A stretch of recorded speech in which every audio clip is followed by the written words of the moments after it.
If you were the only girl in the world and I were the only boy.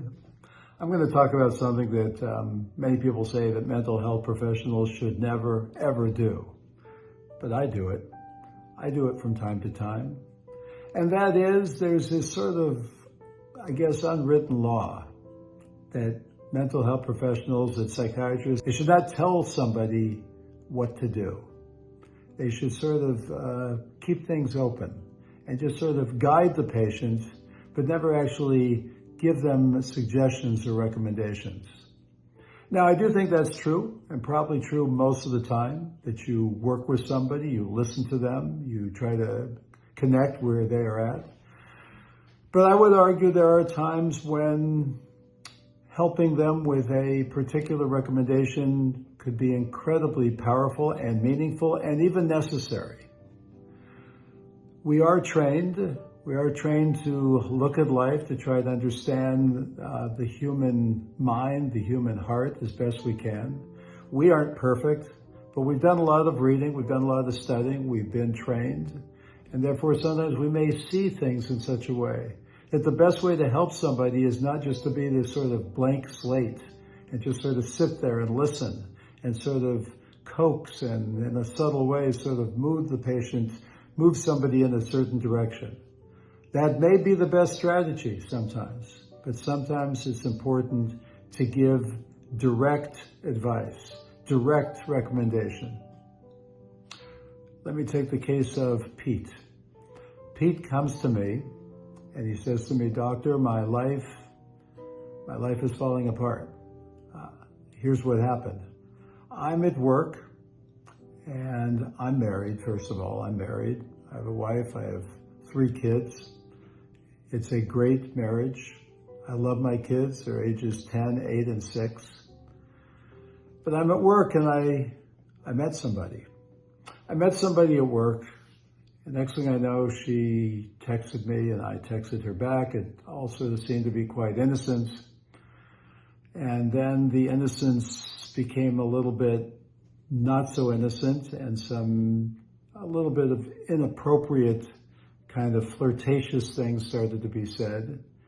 And I sort of got into it.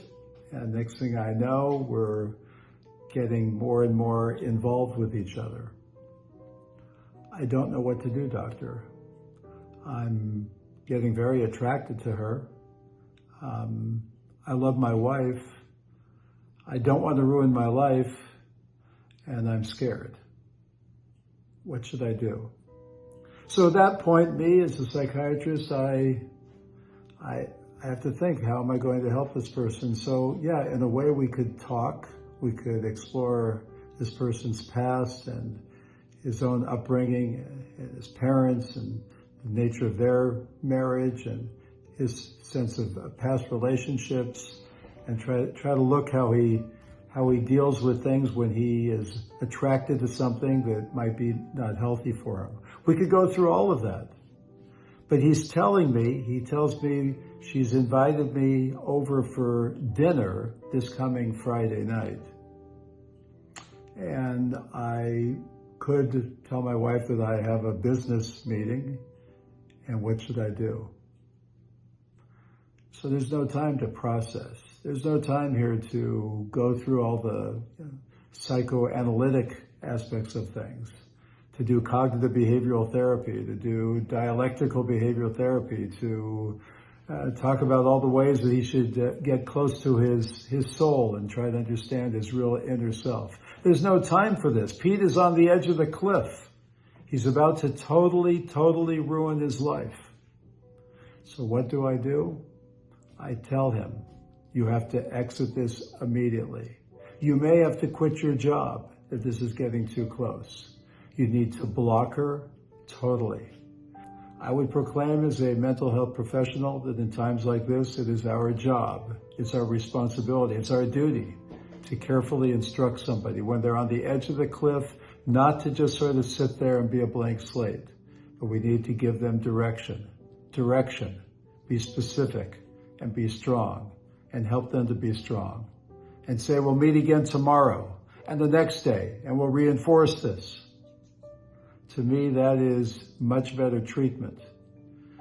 And you may say, but it's breaking one of those laws of mental health. Sorry, but that's what needs to be done when you're on the edge of the cliff. If you were the only boy in the world and I were the only girl, you have to look at your marriage, the preciousness of marriage, and look at it that your spouse is your everything. And you want to give everything to her or to him and not do anything that's going to ruin that precious relationship.